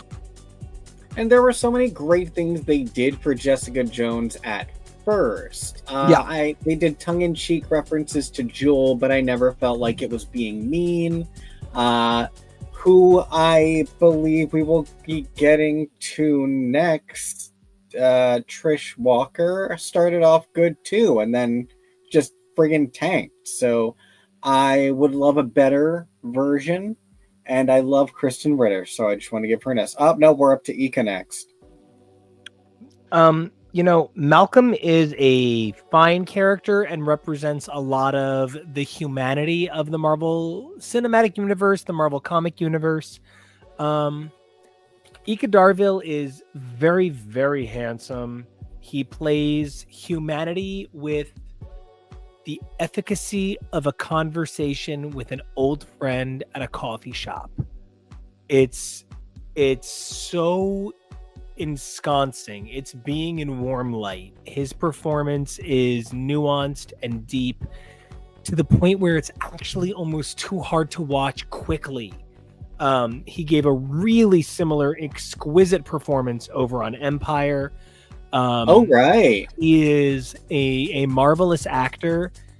I give him an A. I actually don't want him to come back in Jessica Jones. I think we should see this character pop up in another part of the Marvel Universe as a SHIELD agent, a different man, having grown, having changed, still Malcolm Dukas, still that same man who grew up through these experiences. But frankly, Ika Darville's performance is the kind of thing that should be treated the way, why can't I think of his name? Jimmy Woo. Yeah. Randall Park. Yes. The way Randall Park's performance is so elevated. It belongs in multiple parts of this franchise. Ika Darville's Malcolm is equally elevated in a way that deserves spotlight. Yeah, same grade, same feeling. He's definitely one that proved that he could be beyond the property that he was in. And again, this is a thing that we should start doing a little bit more with MCU stuff, because it's the thing that happens in the comics. You're a cool character in a thing, somebody decides they really like you, you show up in other stuff. And you might become a staple of a book that's completely different than the one you started in. And it should happen a bunch in various. I mean, this would be a cool one to like. He's not even in shows. He shows up for the first time in a movie. But great character, a credible actor. Let's do it. And definitely an A for me. I love, first and foremost, always that he is the Red Ranger from Power Rangers RPM, which is the season to churn out the only, let alone the most, genuine stars from the Power Rangers franchise, including Dr. Millen on Grey's Anatomy and Rosa McIver over on Ghosts. So Wow, if we Kevo. can't, right? All three of those actors are from Great- RPM. It's Great crazy. mind. I would love to see, if not Malcolm again, this actor again. There's another actor later in this list who is an example of someone actually who was a recast. So it's very possible we could always see him as a different character. But it'd be totally cool to see this character in a different capacity. Okay, hey, I want to see Trish Walker, but I want to see villainous Hellcat. And let me explain why. Oh, I'm sorry, there just aren't enough fans of Hellcat. And it's so cool when the comics do something brave for a movie exclusive character like Agent Coulson, and now he's like an agent of Mephisto or whatever. Great. But the iteration that people are going to know is Avengers, not Heroes Reborn. So the thing that matters for Coulson is Avengers, is Agents of S.H.I.E.L.D. Trish Walker, it's different when you start in the comics. It's different when your first iteration is the comics. So Trish, Hellcat, as a good guy, she's just sort of generic. She's anyone. But this idea of maybe she's John Walker. Oh, well, maybe she's John Walker's equal. And she is this Dark Avenger, this Thunderbolt, this a vigilante superhero, bad guy, good guy. And maybe she marries John Walker and she becomes Trish Walker, Texas Ranger. And it's brilliant. they enter a polyamorous marriage with Typhoid Mary, and she becomes Trish Walker. Everything to me. Everything. Because Mary No. Walker in this universe is Typhoid Mary. So yeah. As long as the journey is messy, I want to see it. I love that perspective. It's a B for me. I could really go either way. I would need to see the pitch. I didn't love where this character ended up. You actually make a great point. Like, who cares enough about Patsy? And It's Patsy. yeah, I don't know. I really like the actor, so that's part of it. But yeah, I don't know. I mean, I'm so unsure about what we're gonna do with all of the Defenders first stuff in the first place that like some of it I have trouble. It's not that I don't want to see the character or anything. It's just like I can't really pitch it, so I'm not really excited about it. But and we're gonna get to some of that with the Luke Cage characters, especially. Yeah. Yeah, sure, I'll go with B. A friend of mine who she was born in Jamaica, her family was from Jamaica, once said to me, Bushmaster's performance is great, and I pointed out that he's a very handsome man, and her response was, but that is such an inconsistent Jamaican accent, it's hard to take him seriously. And I was like, no way. And I thought about it and I listened to it, and like, it's a moment where I guess I can hear it and I can project it, but it's a nuance that I think was lost on me. I ultimately found this character a great rival for Luke Cage, certainly better than his brother, who I don't care for. I would like to see this character back. I just don't know that he has so much further to go, but like Swordsman, during the time he was swordsman, when we were pretending for a minute that he was not a Von Strucker, you can make certain bad guys with these weird, silly weaknesses kind of cool. I really do believe you can make Bushmaster a really a Dark Avenger. I think you could do something with this character. I'm just not putting him at the top of my list. I'm going to give him a B. I went with C. I can't. I don't really know what we would do with this character.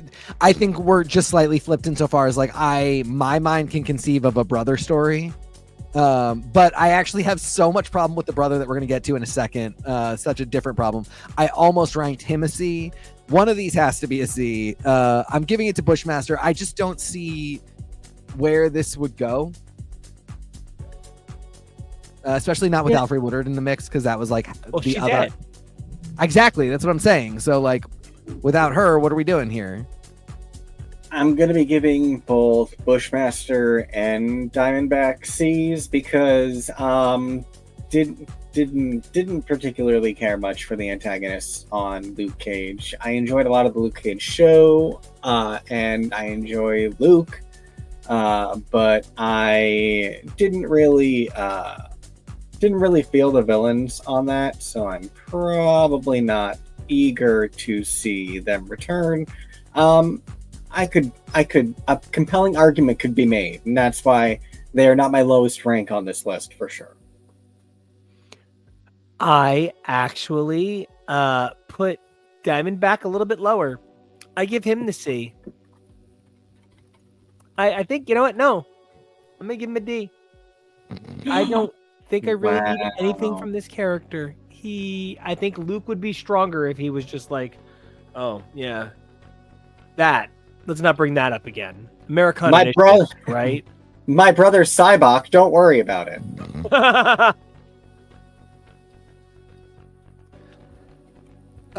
So here's my thing, and I mean it does apply. It applies to Bushmaster too, but I don't know. Who is the villain of Captain America: Brave New World? The leader, Samuel Stearns. And who does he hire to do all his bad things?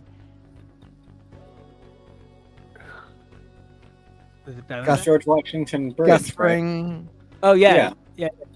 AKA Sidewinder from Serpent or the Serpent Society. Other members including Bushmaster, Diamondback, and Cottonmouth. What are we doing here? I sort of think that all of these characters should not and can't exist, but this guy is at least Luke Cage's brother. And right, that can give us something, but it is insane to me that there were 3 other members of the Serpent Society in Luke Cage it's never referenced. They're not members of the Serpent Society. They're just these guys. And then we get one Sidewinder in Captain America: Brave New World and no references to these people. It's messy, and so I feel like we have to do a lot of deletion, although thankfully, well, not thankfully, because Mahershala is the best and is out as well, so we don't have Cottonmouth anymore. I'm saying get rid of Bushmaster, and then Diamondback, just make him Luke Cage's angry brother, and at least we can do that. So I guess B. I give him a D. Yep. So, geez, Kevo, where you landing? I already said at the beginning. It was a C. Oh, terrific. I feel so bad. I hate where they left Luke. He kind of leaves off on Daredevil becomes the Kingpin from Daredevil Volume 2, number 50. It's not compelling. Where they left him is weird. He doesn't feel like he has a complete story. If you bring Jess back without him, it's weird. If you bring Claire back without him, it's weird. If you bring Danny back without him, it's weird. I feel like I'm stuck with Luke, but I love Mike Coulter's performance of Luke. I just didn't love the writing on Luke. I don't know. I gotta give him an A because of how I feel for the character, but I certainly don't feel that way about the writing. I mean, all of the defenders are getting all the heroes basically are getting an S for me because I would just like for them all to come back. I think everybody deserves a second chance. Actually, sorry, one of them isn't. But he gets an S for me. He's a great actor. I mean, and I'm just thinking like who could show up and I'd be happy. But Nico, all your points are correct. Like the biggest thing is like I don't think he can show up without Jess, and like maybe Jess can't show up without him. Like these two are S's for me, but they have to show up together. Maybe I should have been a little more like, well, that makes them more like an A or a B then, doesn't it? If they can't really show up without each other. I would be really happy to have him back, but you are correct in pointing out it would not just be, you'd really have to want to do the character justice, or you're basically just talking about like a cute cameo where, he says Sweet Christmas. Yeah. I think for that reason, I'm probably going to go with A. Mostly because Nico brought up a lot of really good points about not really loving where the character was left off. So there would be a lot of cleaning up work to do. And, I already love Rosario Dawson. So that's why I'm forgiving there.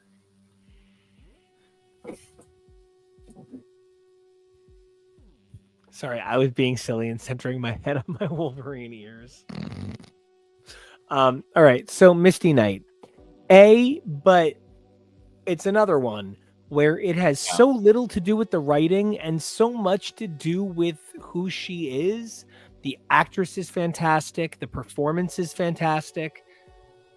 The writing is subpar. There's certainly not enough, women POC in stories. There are certainly not enough disabled POC in stories. There are not enough disabled women in stories. There's no part of Misty's story that doesn't fit into the we need more of that category. But they treated her like a second string character at every turn. So I ultimately feel like A, because of who she is, but not because of where she's at.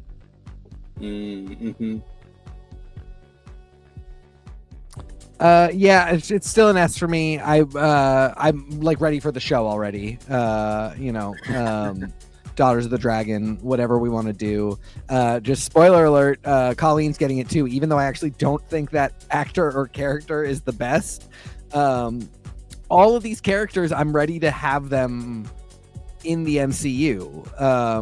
And they're cool and they're good. Just do it. Like this is one where I'm like, do a series of shorts. Whatever we got to do. Yeah, no, in that exact regard, in that series of shorts, RKO Bella, another Defender season, or should they do a Marvel Knights? Yes. Don't worry about that name, Defenders. Fuck it off forever. Disney Plus presents Marvel Knights. That's where it's at. What a great call. And, TK, exactly what you said.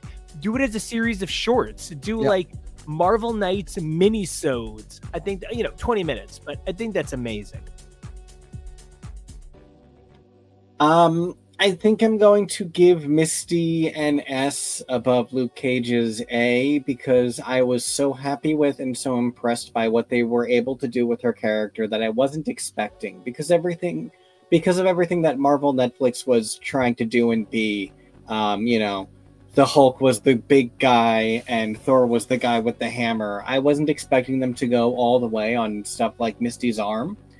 So the fact that they did was really cool.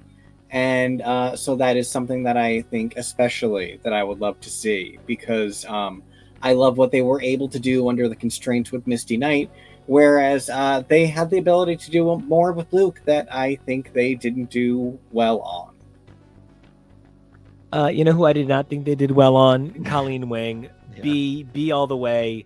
Yeah. Her dialogue was chonky. Yeah. Her performance was great. The actress gave amazing heart.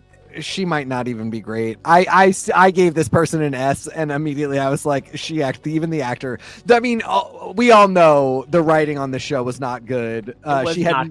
She had nothing to work with. And that same thing goes for Misty Knight, who somehow transcended it. Colleen did not, and so part of me is like, maybe she's not gonna. I don't know. I still want Colleen Wing back is the thing. She was a little bit like, "Are you saying that you are evil?" And Yeah. like it was, there were times that it was like maybe a little bit Power Rangers RPM, and like I was feeling a little sad about it. She's had 2 television shows since leaving, and she was Tinkerbell on Once Upon a Time. So you talk to Rose McIver about being Good Lord. very Power Rangers RPM. Pink Ranger, I think. Wait, what season is Tinkerbell in?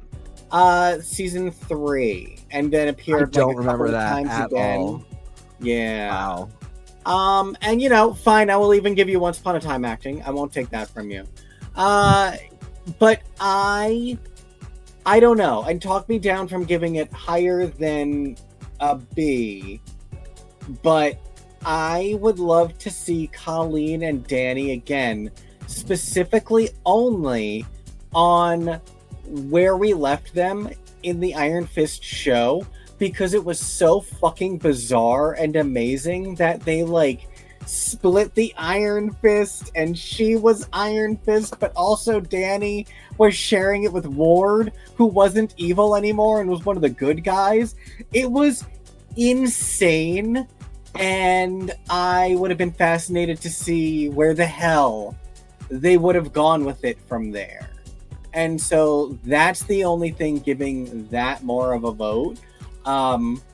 But I know that they wouldn't do anything with that, so I really should give it like a B at best. I also love her Bayside Tigers jacket. Oh yeah. I feel like Danny probably wears this at some point, and it's meaningful. Sure. They confused this with Cobra Kai a little bit. All right. I'm gonna D. Here's why I'm giving him a B. I would really like to see the story from the comics, if we are stuck with Luke in this weird place for so long, that when we get him back, he's kind of gone on a Kingpin-esque journey, and I don't see why he couldn't have also come to politics. And I don't see why we couldn't also wind up with, after Mayor Fisk, Mayor Cage. And if we wind up with Mayor Cage, I would love super bodyguard / deputy mayor Rand. And that'd be where my heart's at. I'm giving him a D because I'm still so angry about this show, this character, everything. But you're right. I would want to do the story of how he is not Iron Fist anymore.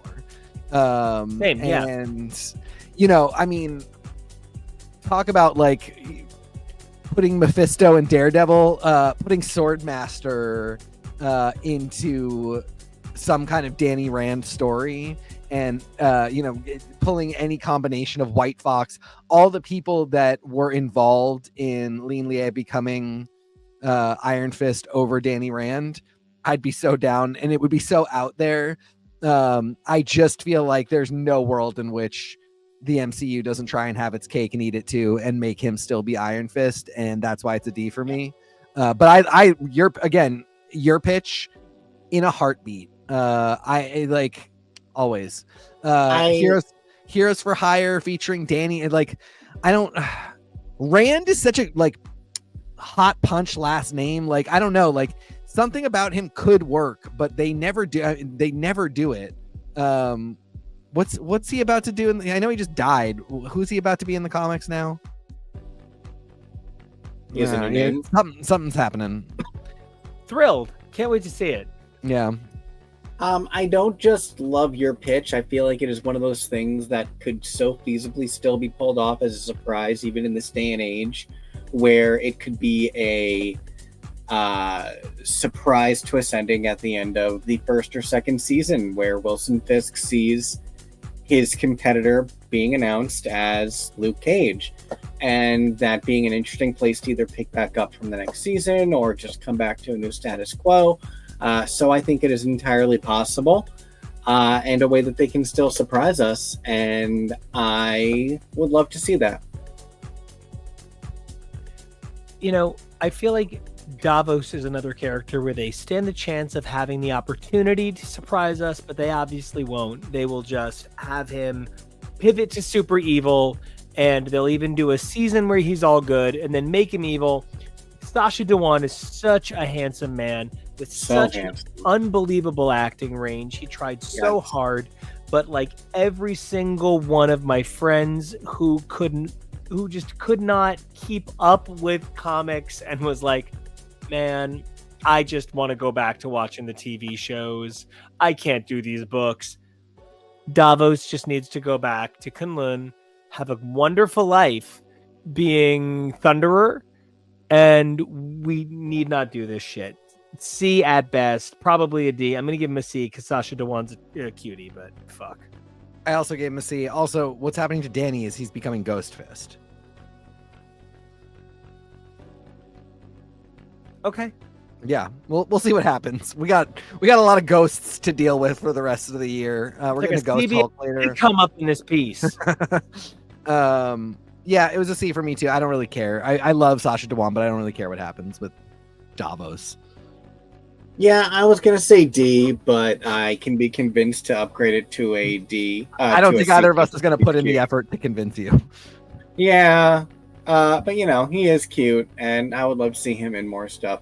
Maybe do another recast with this one, like Ika Darvo. Who knows? You know. So this is my question here. Obviously, it is insanely important to me that Typhoid Mary show up in the MCU. That is very, very important to me. I've got 6 different pitches. Marvel, call me. I can do this NC-17 if we need to. I've got a pitch for everything. We can do it. We can have Typhoid Mary in the MCU. I don't think I can have this woman back in my stuff. Not this character, not this actor. So I think it's a D, and I think we're saying that the person who shows up and is Typhoid Mary is Typhoid Mary, and Mary Walker from Iron something else. Was a completely different person, right? Like that's what we're doing. As she always was. Yes, absolutely. Yeah. Yeah. I mean, I literally think that both visual on-screen iterations of Typhoid Mary are other people. Yeah. And that's Elektra. And the Elektra one is better than this one, though. It is. At least that one has a thing. Is Ink from New X-Men. But okay. D. Not even. Okay, not good. Even, all right. I'm glad we're on the same page about that because now I can give my final S of the night. Oh, yeah. Madame Gao, you mean the person who I considered creating a special category called Y'all Shall Not Even Fuck With? That rides Dragon into MCU to flame Robert Downey Jr.'s Doctor Doom and say it is in fact she who is claiming the universe for herself. All herself. Just hers. Gal rides alone. Yeah, 100%. No notes. No, not a single fucking note. This character is one of the greatest characters in the history of Marvel producing like moving images. She's just so good. I'm so glad that in the course of the show, multiple times we got to see her in action sequences. That to me is always a thing where like an ancient person is actually powerful, despite a frail looking body, is the best thing ever. She's Stop so having damn non-gay good. thoughts. Love Gao. Yeah. Yeah. Didn't mean. I'm sorry. I was with you. Definitive statement. Yeah. Stop having non-gay thoughts. Love Gao. There's like not a whole lot of other things to say, just because sort of like she represents the best things about unexpected fear. Yo. And that's what makes the Marvel Universe so good. You don't expect beautiful boy, Human Torch, Johnny Storm to erupt into flames, and then he does. You don't expect lovely demure woman to fade away or have the most powerful force field, but Sue Storm does. And Madame Gao, you don't expect, you maybe even think, oh, she's an old wise magic woman, but you don't think she's dragon wielding sorceress with no end in sight. And like there's something about the way they played that hand very slowly that was very clever. What about the worst thing about Unexpected Fear? How did Micro even end up on this list? First of all, did you remember he was recast? Okay, is that why he's on it? Because you want to discuss? Nice, because he was terrible. First of all, thanks for bringing cuckolding into the Marvel Cinematic Universe, Punisher, I guess. And the weird way they brought cuckolding in, like, so Punisher makes out with his wife while he's in witness protection Or something. I don't think they make out, but he threatens to do it. Yeah. They make this? I forgot. I love that. And then there's this scene where Micro's like, don't think you can steal my wife because my penis is like freaky huge, and then exposes himself to the Punisher. It's like, I don't want to see that. And then Punisher kisses his wife again anyway. It was like, I don't know who had a weird. Now our Ben Grimm. It's amazing because he can come back because, obviously he's not gonna. Well, I guess he'll look like Ben Grimm for a minute.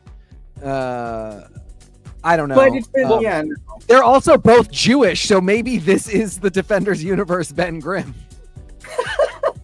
I mean, I don't know. He actually looks unbelievably different than this period in his life. With no offense, like maybe it looks like rat buck. He might have lowered the hairline a little bit. Oh yeah. He cleaned his shit. Yeah. Different looking man. He's all the bear now. I don't know. Do you want it or not?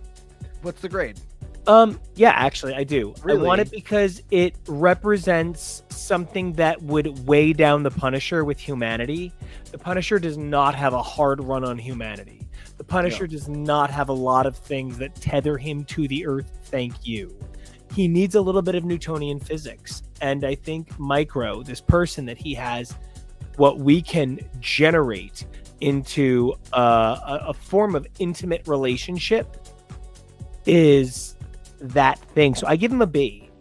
I would love to see him come back in that regard. Here's my question.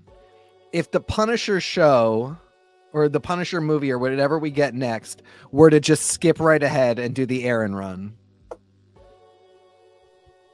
And I would want to see Micro in hell. Okay, so he's in hell. Yeah. Okay. I think that the Punisher that did the thing to White Tiger at the end of 3, executed White Tiger, I think that's Joe, and that the Punisher special presentation is going to be Frank reclaiming the mantle from Joe. Oh, huh. Okay. And kind of like giving himself a new jigsaw to fight against. There's good Punisher and bad Punisher now. Yeah. Interesting. So I'm going with C because I super don't care. But you sold me on not a D, so I will for sure give you that. But I did realize in you talking about it that I would kind of like to skip to Frank Castle just gets a hold of the hand. I would really like to go because I don't know how we're gonna make this Punishers or cops thing sustainable as a cultural commentary, but Frank is the world's biggest idiot who doesn't realize that he is being had by demons.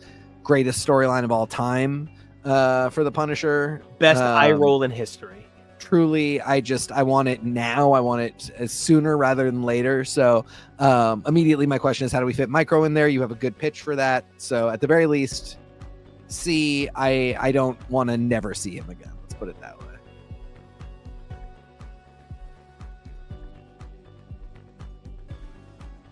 Oh, Kevo, I think you're muted. Hey, I was muted. My bad. I already voted D, and now I feel bad because I would have wanted more from this character. You know what? Maybe I'm gonna say D for this one to say let's just go full recast on Micro, full new Micro. Let's just pretend maybe he'll turn into a cyborg and he won't have his face anymore, so we get a different face. Well, or much like Mary Walker from Iron Fist, let's just pretend this was a different person and have a person who can actually be Micro and not any of that weirdness. And this is just Ben Grimm now, and that's okay. Can we superimpose images of the actor who played Jim Sam on Ghost Whisperer and was on Star Trek Discovery. Have that actor who has since passed away and give the money to his estate because he was a great actor and inexplicably played a lot of off-screen roles.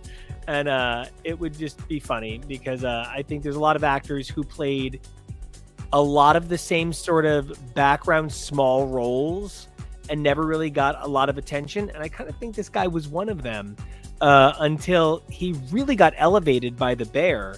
This is an actor who could have gone a really long time. Like, frankly, without any disrespect to the actors on this list, some of them have actually faded into obscurity after their time in the MCU. Mm-hmm. So, you're always looking at a kind of 50-50.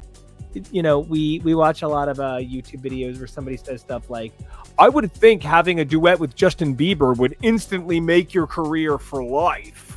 And like, obviously it didn't. Look at all the people who have had no career who wrote a song for Justin Bieber. You know what I mean? So like, these actors, some of them might not be available by virtue of being Rosario Dawson and having quite a full dance card, but I would imagine at least a handful of these actors are available. And I really love what we weighed in. Guys, is there anything you want to add before we sign off? No, I'm stoked. This feels like a really important first step, getting this Daredevil show back. I mean, I know we kind of had the first steps with Hawkeye and with Echo, but this show feels like maybe a bigger leap. And talking about ranking everybody else, I feel like I can conceive of stories for all of them and getting them back. And I do, I like my idea that we might find a way to actually talk about the fact that while this is very close to what happened in Defenders, it's not what happened in Defenders. And so we can have a few little changes. There's things like, we don't know who's playing Elektra still, that if it's not Elodie Young, that's going to be a game changer. And so there's still a ton to be excited about here. I'm still really excited for the show itself, and yeah, I mean, I'm stoked that we are doing this together as always. Yeah, definitely that last point first of all, but yeah, I love you pointing to the way that this has been building over time and over years and over different titles, and there have been so many surprises along the way with that story that I do have enough faith in them to know, I'm not going to love every single drop of it probably, but I've really enjoyed all the groundwork they've laid so far, and I am excited to see where it goes. Fans are really stoked on these characters. I know I've seen a lot of interviews where Charlie Cox is told that fans want him to be an Avenger, and like, it'd be wild, but why not? I think there's so many things you can do, and I love that Daredevil Born Again and Daredevil in this new era being under Marvel Television more directly is exploring more freedom and more exciting things. So I'm excited to see how it continues to grow. Well, Kevo, until we come back to see how it continues to grow, where can everybody find you online? You can find me on this show where we do all sorts of fun things, like talking about the MCU, like talking about Drag Race, like talking about all sorts of awesome things. And you can find me on the socials at Kevo Really. That's KevoReally. TK, how about yourself? You can find me at TK Accidental on all your social medias. Nico, what you got? Nico Action, NICOACTION, plus Nico Action Music, NICOACTIONMUSIC on all your social medias. We cannot wait to meet you guys over on the social medias for this show. X is for show, plus our partner feeds like HTML, Husbands Talking More or Less, and X is for Podcast. Oh, this one is X is for Podcast. It's a special episode, you guys.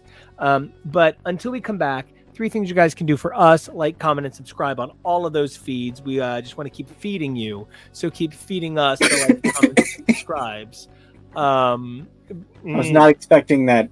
You're just ready for dinner, aren't you? I'm so hungry. Get But it. 3 things you guys can do for yourselves. Guys, please stay safe. It's a crazy world out there. Number 2, please be brave because we love what you've got in your heart. But number 3, please evolve daily because what's in your heart yesterday was incredible. What's in there today is amazing. But what's there tomorrow, that's the real dream. And we can't wait to celebrate with you guys. So until it's time to talk about Daredevil, Born Again, Season 1, Episode 4, we will see you guys.